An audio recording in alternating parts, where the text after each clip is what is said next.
Vamos dar início então ao nosso encontro de estudos para o Livro dos Espíritos dessa noite. Hoje é dia 20 de julho de 2022, uma quarta-feira, são 19 horas e 31 minutos. Nós estamos transmitindo esse encontro de estudos em nome da Associação Jauense de Estudos Espíritas, localizada aqui na cidade de Jaú, estado de São Paulo, Brasil. Vamos dar início então ao encontro, ao estudo do referido livro. Nós estamos estudando o livro 2º, no seu capítulo 1º, Mundo Espírita ou dos Espíritos. O item é o número 5, Escala Espírita, e a questão é de número 100. Todo mundo lá? Item 6, né? Questão é de número 100. O item é o 6, Escala Espírita. No item 100, Kardec diz o seguinte: observações preliminares. A classificação dos espíritos funda-se no seu grau de desenvolvimento, progresso espiritual, nas qualidades por eles adquiridas e nas imperfeições de que ainda não se livraram. Se ainda não se livraram, é porque vão se livrar. Não é isso? Então todos nós somos maus temporariamente. Por pior que seja o espírito, ele é assim sempre temporariamente. Porque a gente pode dizer que não há destino, mas se houvesse um destino, seria aquele em que todo mundo estivesse condenado a ser feliz. Esta é a realidade. Esta classificação nada tem de absoluta. Nenhuma categoria apresenta caráter bem definido. Nenhuma. Nem dos espíritos puros. A não ser no conjunto. De um grau a outro, a transição é insensível, pois, nos limites, as diferenças se apagam. Eu li um livro chamado Pequenos e Grandes Problemas. Se vocês encontrarem, é possível encontrar na internet. Pequenos e Grandes Problemas, de Ángel Aguarodi. O autor, o nome dele é Ângelo, em português, Aguarodi, com D mudo. Extraordinário. E ele diz uma frase que me marcou muito nesse livro, é a seguinte: guardando as devidas proporções, os espíritos atingindo uma determinada evolução se confundem. Então, guardando as individualidades e as proporções, os espíritos chegando a um determinado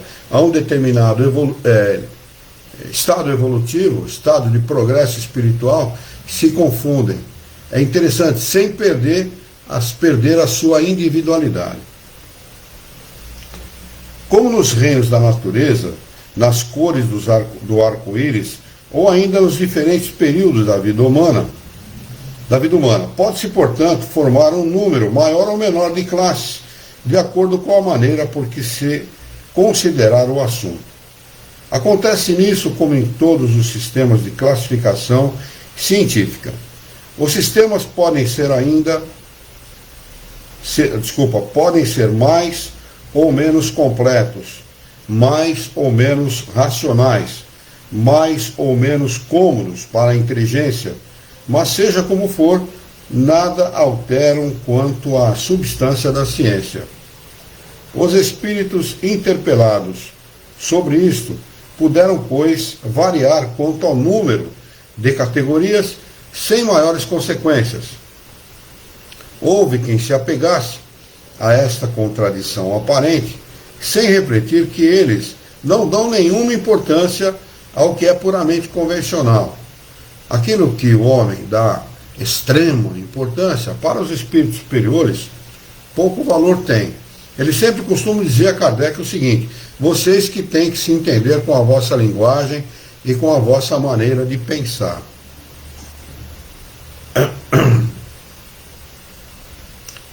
Toda classificação exige método. análise e conhecimento aprofundado do assunto.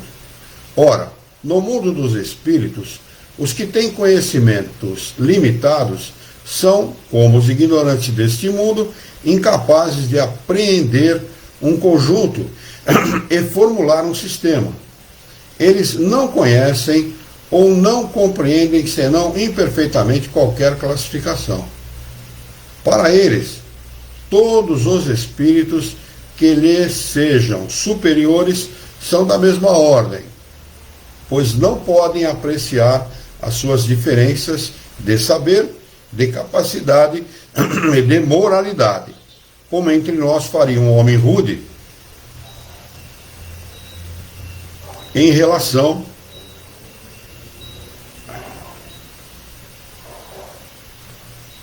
tomei água e me perdi um pouquinho aqui, só um minutinho, por favor. Em relação aos homens ilustrados. Eu sei onde é que eu estou, mas não estou. Tá aqui, achei. Em relação aos homens ilustrados. E aqueles mesmos que sejam incapazes podem variar nos detalhes, segundo os seus pontos de vista, sobretudo quanto a uma divisão. Sobretudo quando uma divisão nada tem de absoluto. Linneu, Jussot, Tournefort tiveram cada qual o seu método e a botânica não se alterou por isso. É que eles não inventaram nem as plantas, nem os seus caracteres, mas apenas observaram as analogias, segundo as quais formavam os grupos e as classes. Foi assim que procedemos. Nós também não inventamos os espíritos nem os seus caracteres. Vimos e observamos, julgamos pelas suas palavras e os seus atos, e depois de classificarmos, depois os classificamos pelas semelhanças, baseando-nos nos dados que eles forneceram. Os espíritos admitem geralmente 3 categorias principais, ou 3 grandes divisões. Na última, aquela que se encontra na base da escala, estão os espíritos imperfeitos, caracterizados pela predominância da matéria sobre o espírito e pela propensão ao mal. Os da segunda se caracterizam pela predominância do espírito sobre a matéria e pelo desejo de praticar o bem. São os espíritos bons. A primeira, enfim, compreende os espíritos puros, que atingiram o supremo grau de perfeição. Essa divisão nos parece perfeitamente racional e apresenta caracteres bem definidos. Não nos resta senão destacar, por um número suficiente de subdivisões, as nuances principais do conjunto.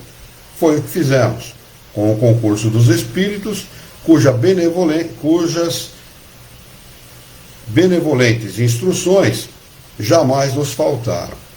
Com a ajuda deste quadro, será fácil determinar a ordem e o grau de superioridade ou inferioridade dos espíritos com os quais podemos entrar em relação e, por conseguinte, o grau de confiança e de estima que eles merecem. Esta é, de alguma maneira, a chave da ciência espírita. Então, o Kardec coloca um ponto importante aqui.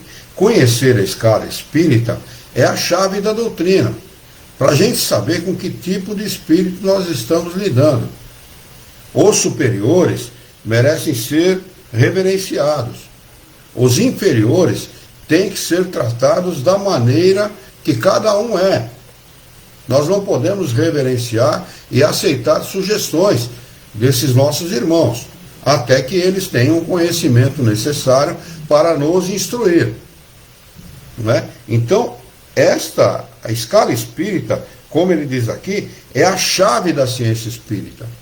Conhecer a escala espírita é se ilustrar de maneira profunda e objetiva na ciência dos espíritos.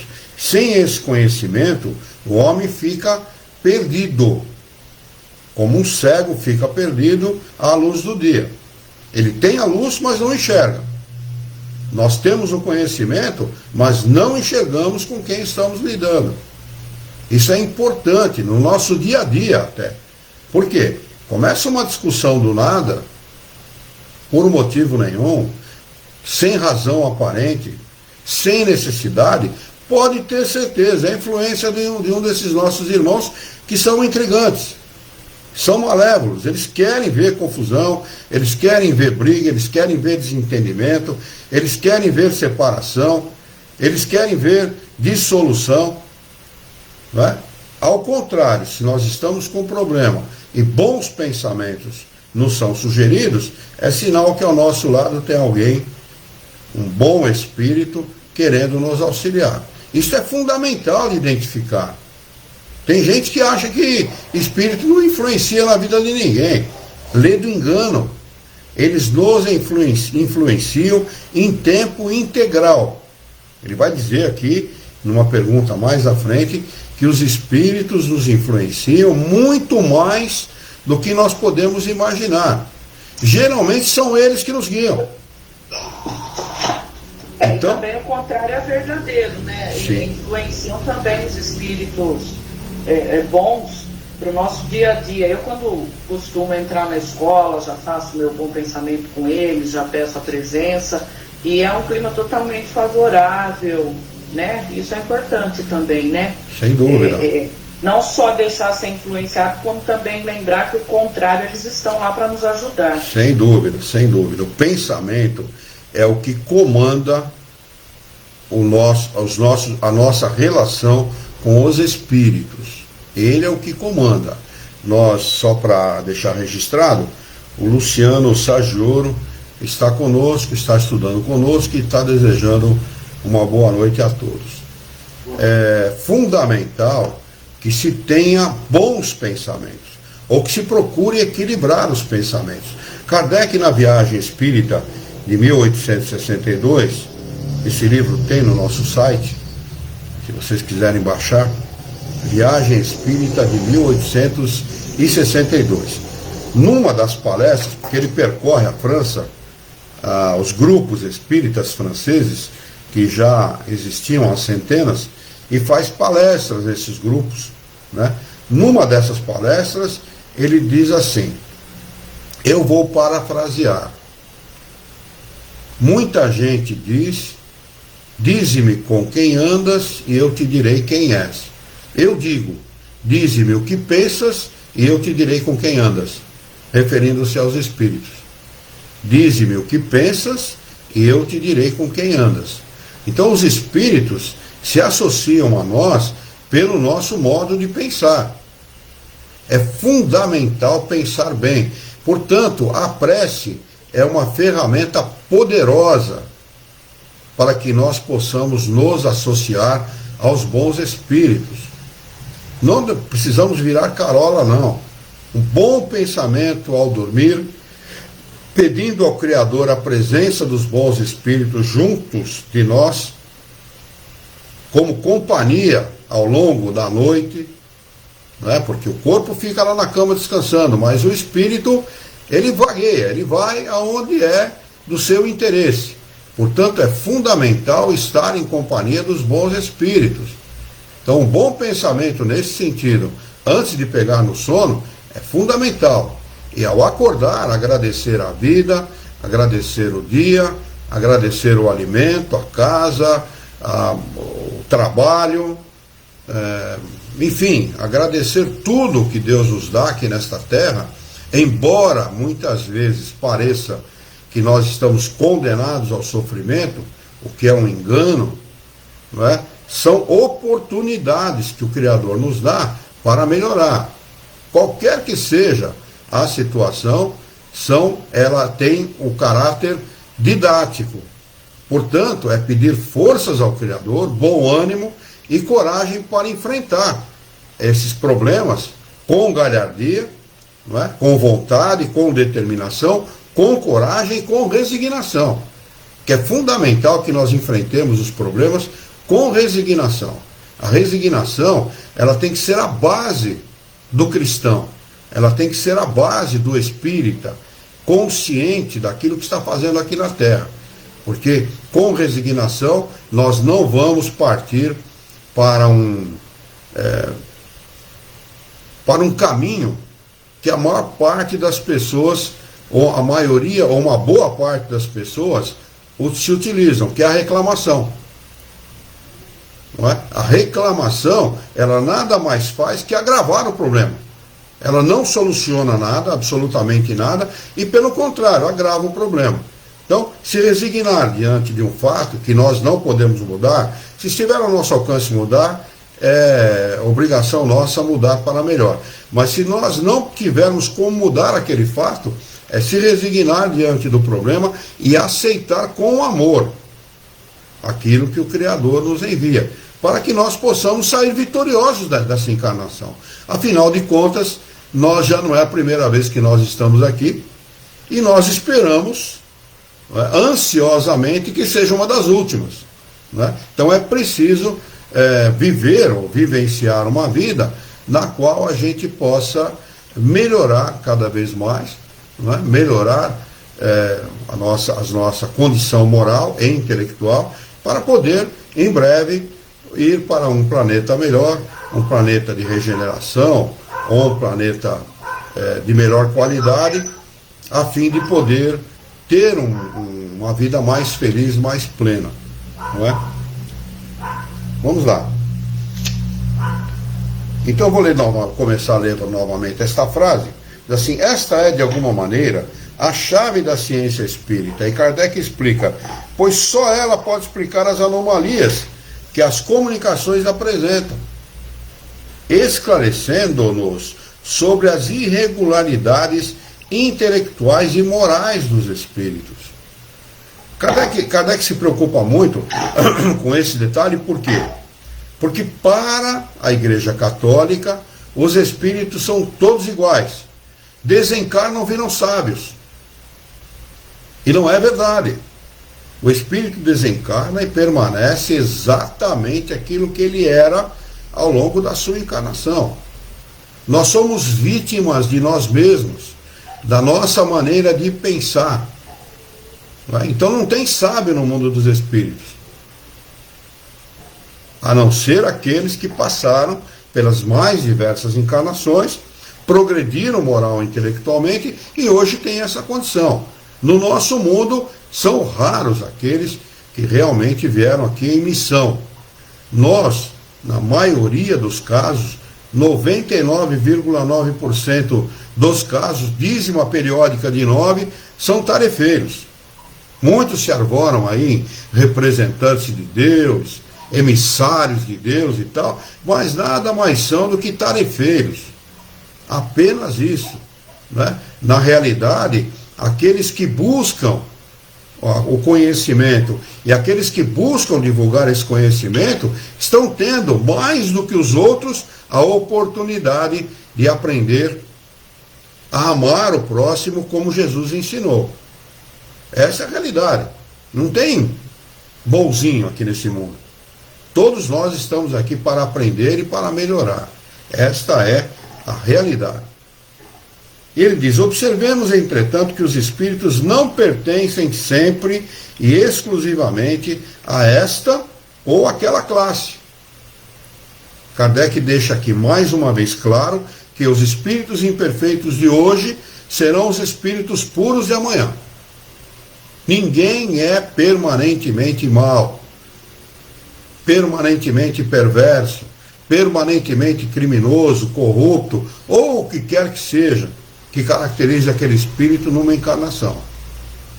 Ele vai progredir, porque é uma lei natural, é uma lei de Deus o progresso, e ele vai atingir fatalmente, num determinado momento, ele vai atingir o seu estado de maior evolução possível de um espírito atingir, que é o de espírito puro. Olha lá, ele segue explicando: o seu progresso se realiza gradualmente, e como muitas vezes se efetua mais num sentido que no outro, ou seja, mais no sentido intelectual que no moral, ou às vezes mais no sentido moral que no intelectual, eles podem reunir as características de várias categorias, o que é fácil apreciar por sua linguagem e atos. Alguma dúvida a respeito dessa explicação de Kardec? Que é fundamental a gente entender isso, é fundamental para poder compreender depois o Livro dos Médiuns, por exemplo, não é? A razão pela qual os espíritos se manifestam desta ou daquela maneira.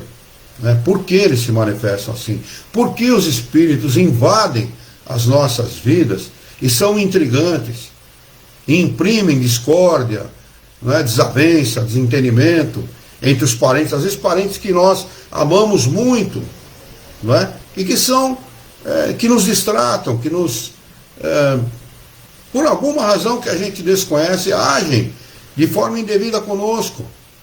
Às vezes, não é porque ele, ou somente ele, quer agir daquela maneira, mas por ser instigado pelos espíritos que ficam, não é, falando no ouvido dele, enviando pensamentos de discórdia, de desavença, de desentendimento para aquela pessoa, e a pessoa acata aquilo, aceita aquelas sugestões.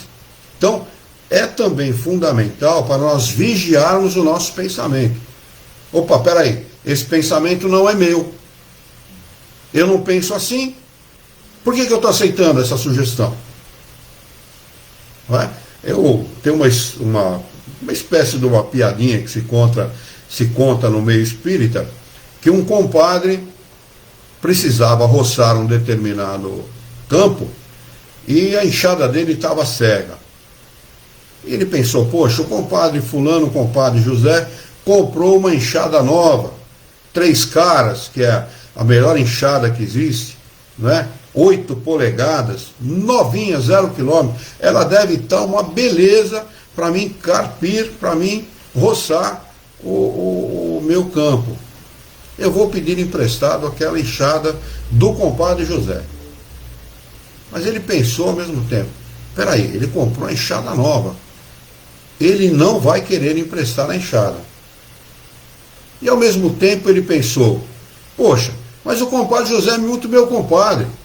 Eu sou padrinho do filho dele, ele é padrinho do meu filho, não tem como ele negar.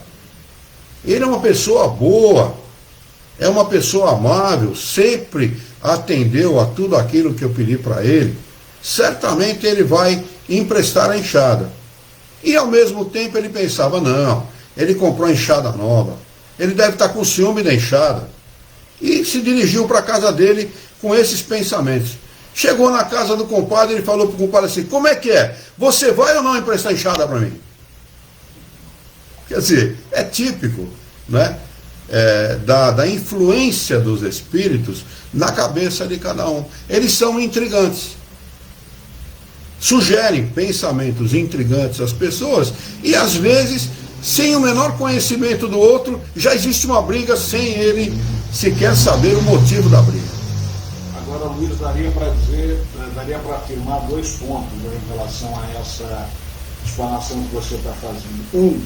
Primeiro, nós, acho que 99,9% somos de terceira ordem, imperfeitos. Espíritos imperfeitos. Espíritos imperfeitos, esse é o primeiro ponto. Segundo ponto, os pensamentos ruins ou os maus pensamentos, eles são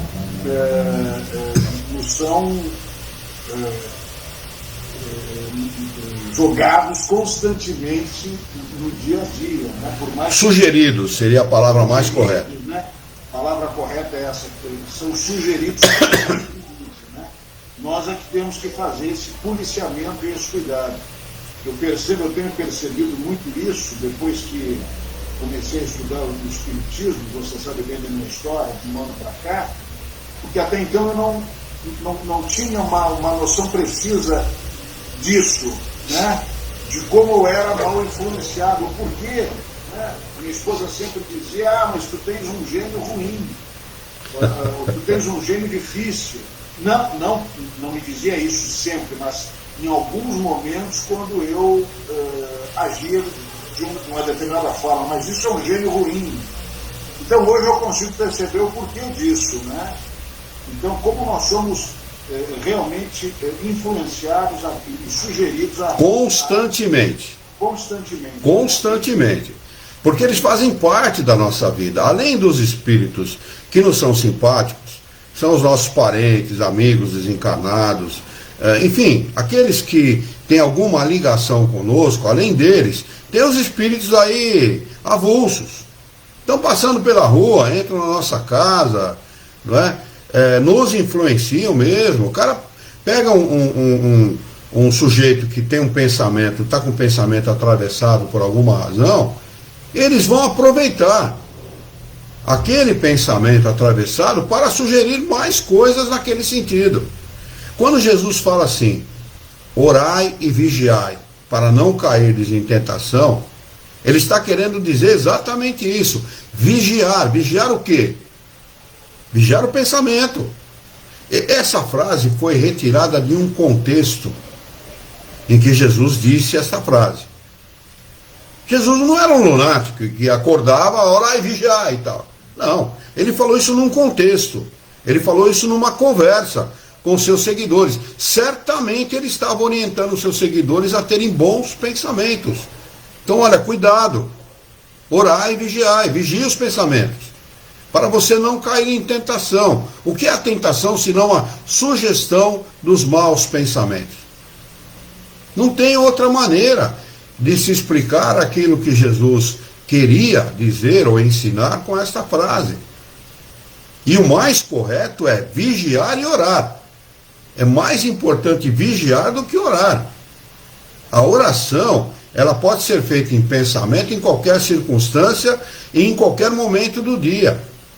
Mas a vigilância, ela deve ser permanente. O invigilante, ele cai presa, vítima de maus espíritos. Kardec ensina, no Livro dos Médiuns, que se uma pessoa tiver o pensamento de assassinar uma outra pessoa, a ele se associam espíritos homicidas, apenas pelo pensamento. Ele não precisa levar a efeito o homicídio, mas ele já trouxe para junto dele, para perto dele, espíritos que pensam da mesma maneira e que se associam a ele.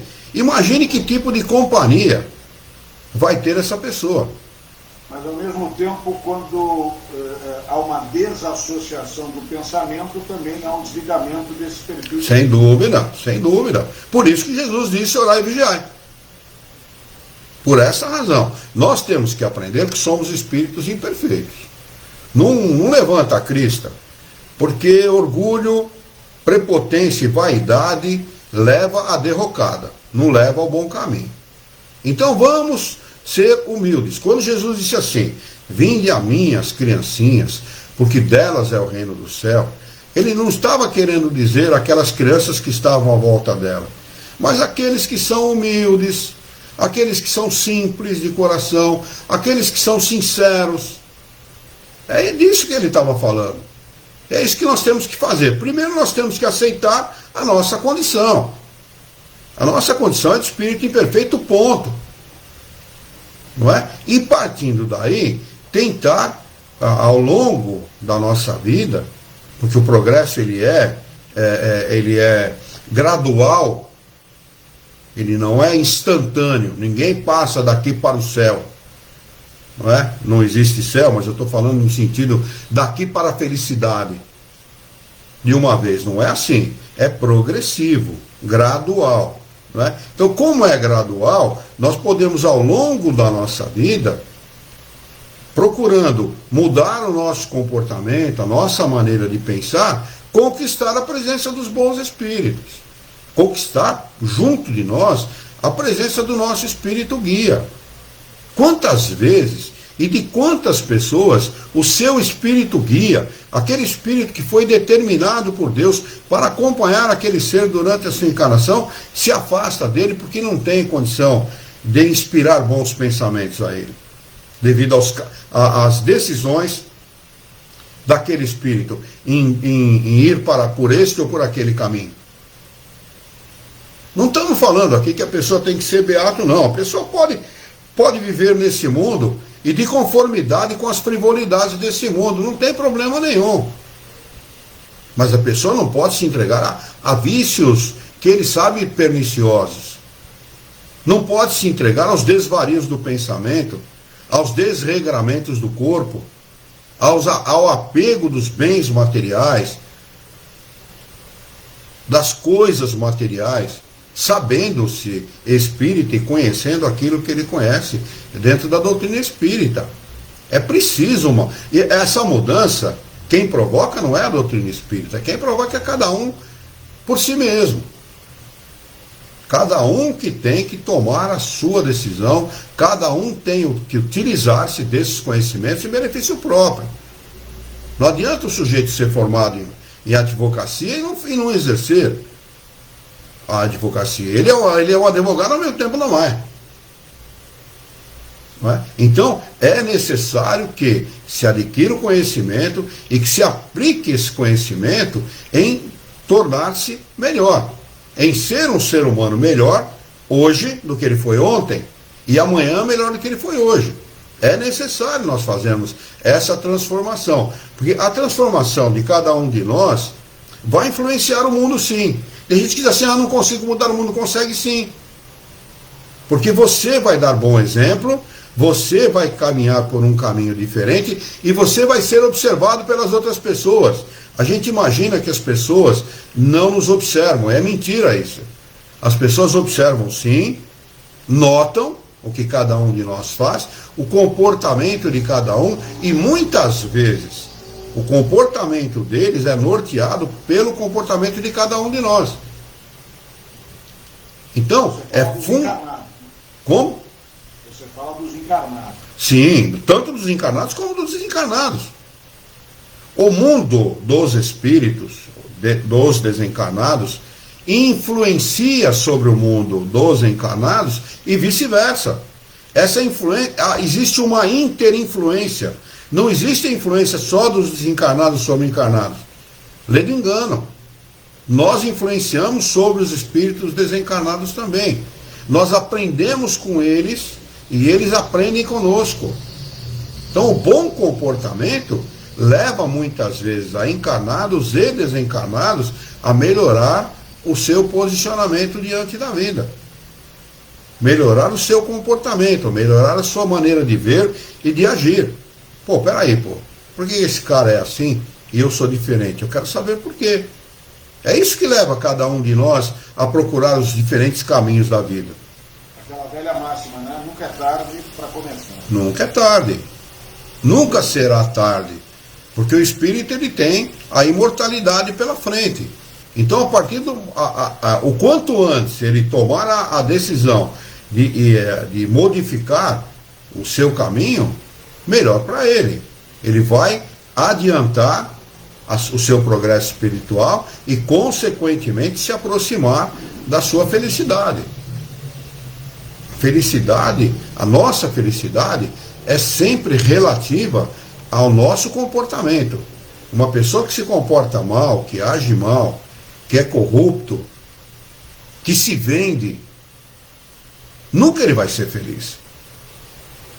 Ele pensa que está levando vantagem material sobre alguma coisa, mas ele está levando uma grande desvantagem moral. E o que comanda a nossa existência são as nossas emoções. O homem muitas vezes se esquece disso. O que manda na nossa felicidade são as nossas emoções. Um homem com emoções equilibradas, ele tem paz. Um homem de emoções desequilibradas jamais terá paz. Por mais dinheiro, por mais bem, por mais poder que ele tenha, ele vai ser um eterno infeliz. Porque ele é infeliz com ele mesmo. Ele tem uma coisa dentro dele que é a pior coisa que o homem pode ter, que é o sentimento de culpa. Ele pode até não revelar para ninguém, se fazer de forte e tal, mas ele carrega em si, ele carrega consigo uma consciência pesada e um sentimento de culpa. Ele pode tentar disfarçar isso dos mais modos diferentes possíveis, ou possível de ser utilizado para disfarçar isso. Comprar coisas, fazer viagens e tal, mas quando ele se vê sozinho com a própria consciência, ele não tem paz. Por mais dinheiro, por maior número de bens, etc., que ele tem, ele nunca vai estar em paz consigo mesmo.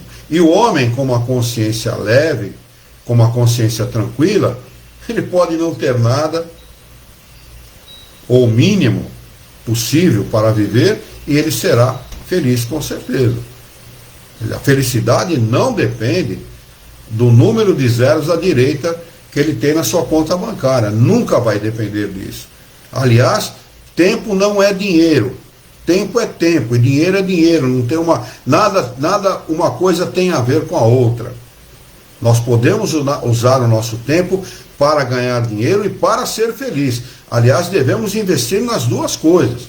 Da mesma maneira que nós nos empenhamos em investir em bens materiais, em proteger os nossos bens, o nosso dinheiro, através de seguro, através de bons investimentos, da mesma maneira nós devemos fazer com os nossos bens espirituais. Porque nós somos encarnados, ou estamos encarnados temporariamente. Eu posso dizer que das 6 pessoas que estão aqui assistindo os nossos estudos, que estão... o Márcio entrou também, estamos em 7. A Isabel, a Luciana, o Luciano e o Márcio está conosco. Então estamos em 7. Das 7 pessoas que estão assistindo os nossos estudos, todos nós indistintamente ou infalivelmente vamos desencarnar. Vai chegar o momento que nós vamos desencarnar. Não tem como. Isso é fatal. Isto é o que ocorre na vida de todos os encarnados. O fenômeno biológico, chamado por nós de morte, ele vai ocorrer. Então, nós temos que nos preocupar com o que vai acontecer depois disso. Nós temos que nos inteirar disso. Temos que saber disso e temos que providenciar o nosso bem-estar na vida futura. Na vida como espíritos. Isso é fundamental. Não é? Aí vem o que eu vinha dizendo, de investir com o mesmo empenho, com a mesma dedicação com a qual nós investimos os nossos bens materiais, investir nos nossos bens espirituais. Não é? Então é fundamental que se faça isso, é fundamental que se tenha essa consciência. A doutrina espírita, ela esclarece o homem com esse propósito. Ela não tem outro propósito. Mas jamais a doutrina espírita vai bater na tecla da salvação, porque salvação não existe. Ninguém precisa ser salvo. Nós todos estamos salvos. Indistintamente, independentemente de religião ou não. Todos nós estamos salvos. Todos nós seremos mais dia, menos dia felizes. Estamos condenados à felicidade. Mas para atingir essa felicidade, depende do nosso empenho, da nossa dedicação, da nossa vontade, do nosso desejo de melhorar, do nosso desejo de progredir espiritualmente, do respeito que nós temos pelo nosso próximo, por todas as pessoas, não é só pela nossa família, não é só pelos nossos filhos, pela nossa esposa, pelo nosso esposo, ou pelos nossos parentes mais próximos a quem nós amamos, é por todas as pessoas. Ao fazer alguma coisa no meio da rua, faça pensando no seu próximo. Se você vai jogar um papel na rua, alguém vai se prejudicar com aquele papel. Não, mas é só um papelzinho. Não, é um lixo que está piorando a vida do seu próximo. Parece Caxias da minha parte falar isso, mas é verdadeiro. É verdadeiro isso. Nós não temos, o homem não tem a capacidade de destruir o mundo. Jamais ele vai conseguir isso. Mas ele tem a capacidade de destruir o próprio meio ambiente. De piorar o meio ambiente. Vê se o animal faz isso. O único homem, o único animal que prejudica o próprio meio ambiente é o homem. Fazendo coisas indevidas, agindo indevidamente, por negligência, por irresponsabilidade, por falta de respeito pelo próximo. Não é? Hoje mesmo eu fui no mercado logo cedo, as minhas irmãs estão aqui em casa, para minha felicidade. Estou muito feliz por elas estarem aqui. E minhas irmãs de São Paulo estão passando a semana aqui comigo. Fazia uns 8 anos que a gente não se via. E fui no mercado de manhã para buscar algumas coisas que estavam faltando aqui em casa. E tem a vaga de idoso, né, que é mais próxima da escada rolante e tal. E eu paro bem no cantinho da vaga para permitir que outra pessoa também se utilize da vaga. Afinal de contas é vaga de idoso. Quem para ali muitas vezes são pessoas que têm problemas de locomoção, ou de visão, ou de audição, alguma coisa assim, né? Então aí o sujeito com carro maior parou, tomou as 2 vagas que restavam. Idoso também. Idoso. Né? Gente que tem mais de 60 anos. Quer dizer, poxa, peraí, pô, será que você não raciocina? Tinha mais vagas para serem utilizadas? Tinha, mas aquela de idoso você tem que respeitar. É para beneficiar você e quem precisar da vaga. Então, eu estou citando aqui um exemplo banal. Todo mundo faz isso, mas é um absurdo. Na minha opinião, é um grande absurdo. Porque nós temos o dever de respeitar a necessidade do próximo. Quantas vezes a gente deixa de parar o carro numa vaga no centro da cidade, porque uma moto está ocupando a vaga de um carro, ou porque um carro ocupou 2 vagas, não respeitou o direito do seu próximo, etc. E isso vale para todas as coisas, né? Isso vale para a vida de um modo geral, né? Para todas as circunstâncias da vida. E o mais comum, só para concluir o raciocínio, é pior do que um idoso não ter esse pensamento em relação a outro idoso, falando das vagas, né? São aqueles que não têm nada de idoso, não têm nada de deficiente, e ocupam diretamente as vagas. É isso mesmo. Por isso que eu sempre me lembro do seu Milton Felipe, que fala que nós vamos ter a regeneração aí em 15 mil, 18 mil. E é verdade, viu?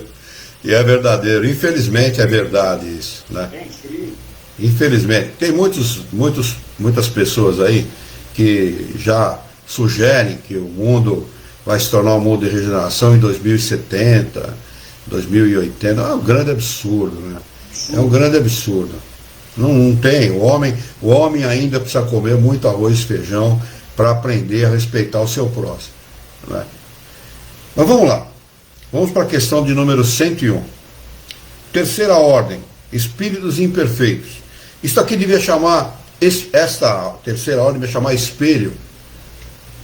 Porque a gente lendo isso aqui, parece que a gente está se olhando no espelho, né? Espíritos imperfeitos. Caracteres gerais: predominância da matéria sobre o espírito, propensão ao mal, ignorância, orgulho, egoísmo e todas as más paixões que lhe seguem. Tem a intuição de Deus, ou seja, um pensamento íntimo que diz que alguma coisa existe além dele, ou além de tudo aquilo que ele conhece como matéria, mas não compreendem. Olha, não existe nada mais verdadeiro do que isso. É impressionante. Vamos falar, deve ter alguma coisa por aí, mas não sei o que é não. Então eu quero viver essa vida. O que eu conheço é isso aqui, né? E eu não estou falando de gente ignorante não, estou falando de gente que tem diploma de médico. Gente que falou para uma conhecida minha, ela estava reclamando que ele estava dando um remédio indevido para a sua paciente, ela enfermeira dele. Senhora, e de que maneira você acha que eu vou manter ela no meu consultório? Mas doutor, isso é um absurdo. O senhor sabe que o senhor vai ter que responder isso para Deus? O senhor vai ter que dar conta dessa sua atitude para Deus? Falou, olha, o que vai acontecer depois pouco me interessa. O que me interessa é dinheiro no bolso. Então, fica caracterizado essa intuição a respeito de Deus e essa falta de compreensão do significado disso. Não levam em consideração isso e quando desencarnam ficam dando trabalho em centro espírita, pedindo ajuda em centro espírita. É impressionante, sabe? Não fazem nada ou quase nada para se melhorar, para perder esta ligação às coisas materiais, e quando desencarnam, desencarnam mal. Desencarnam em condições de sofrimento, não é? Os espíritos têm uma frase lapidar a esse respeito. Eles dizem assim: quem vive bem, morre bem. Olha que interessante. Isso é para a gente guardar, viu? Que é muito importante. Parece que não, mas é extremamente importante.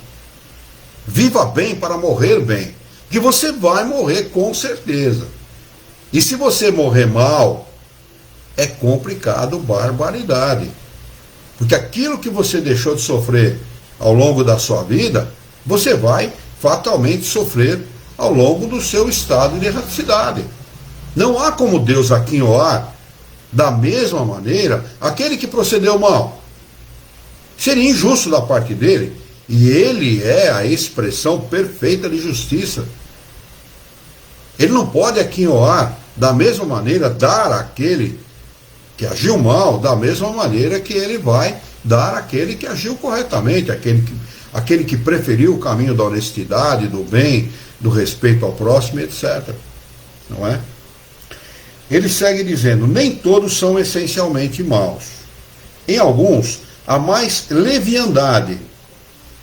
Uns não fazem o bem nem o mal.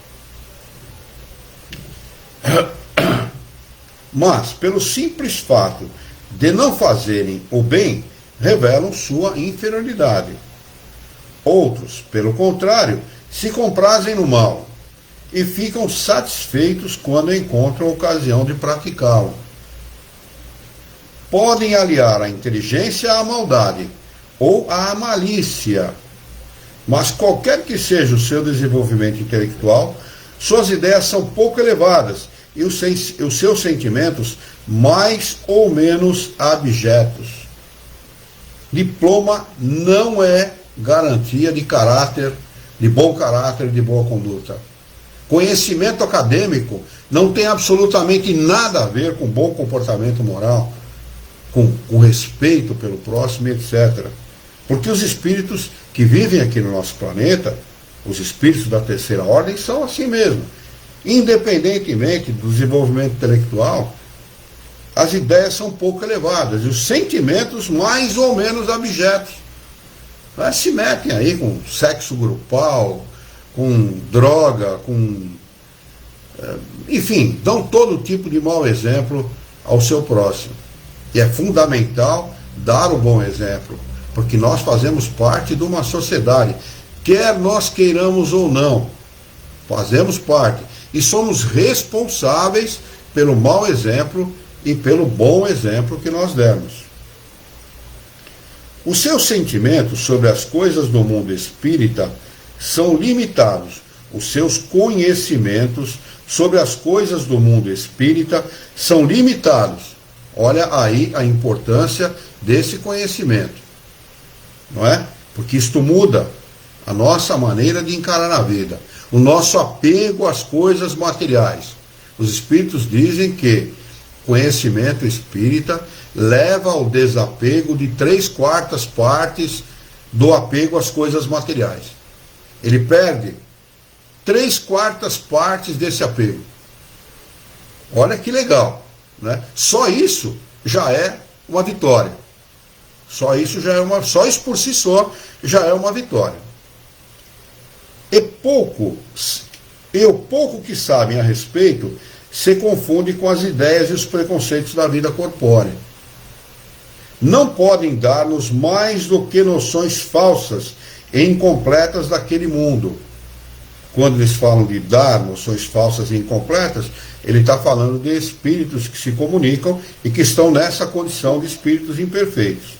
Mas o observador atento encontra frequentemente nas suas comunicações, mesmo imperfeitas, a confirmação das grandes verdades ensinadas pelos espíritos superiores.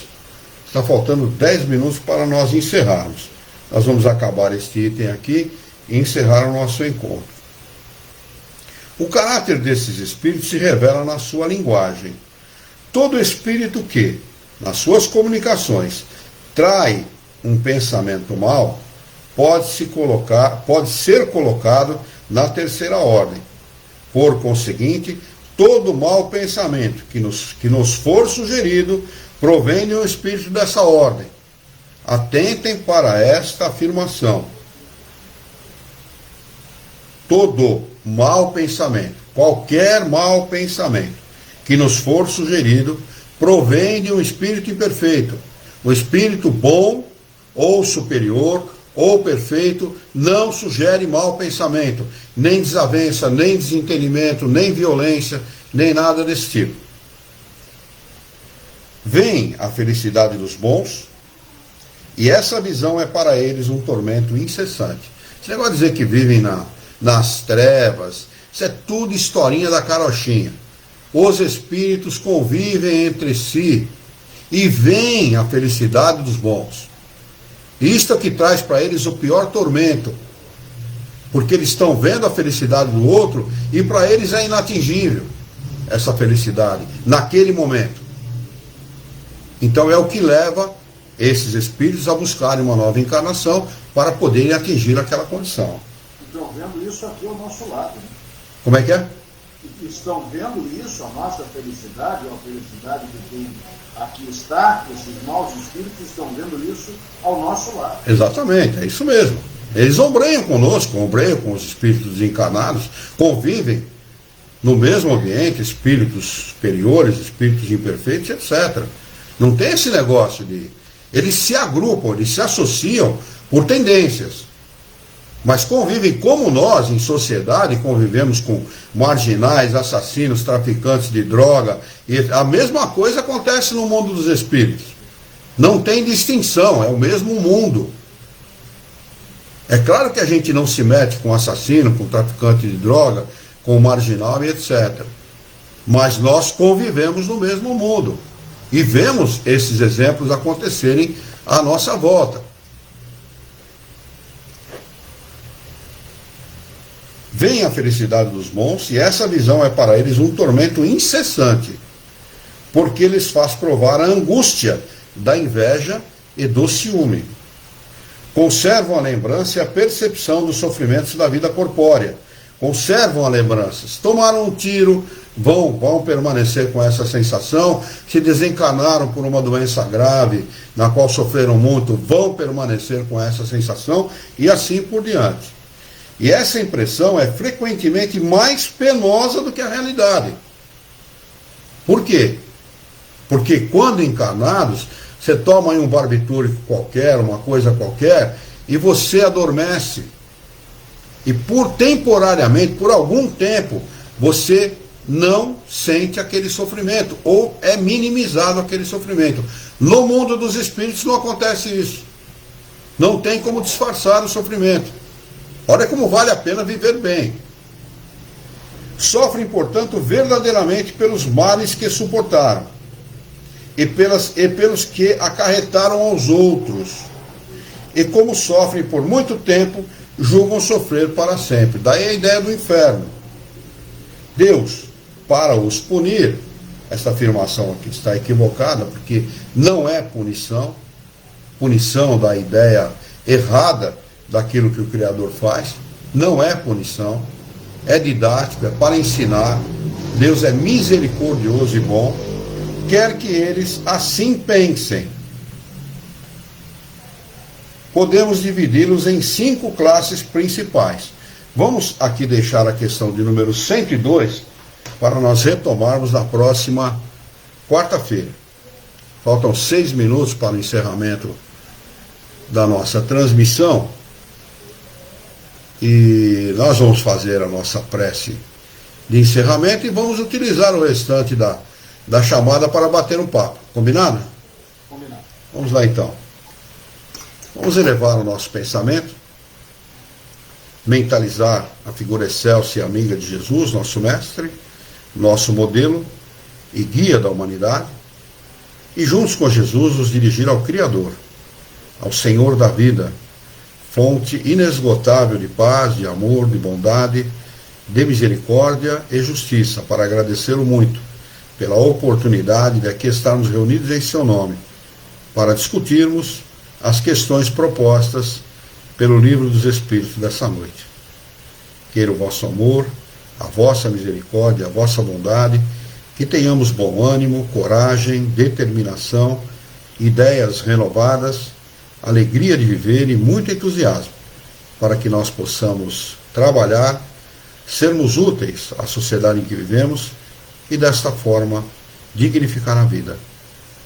Dá-nos ainda, Senhor, a coragem necessária para que nós possamos orientar a própria existência por um profundo e sincero respeito pelo nosso próximo.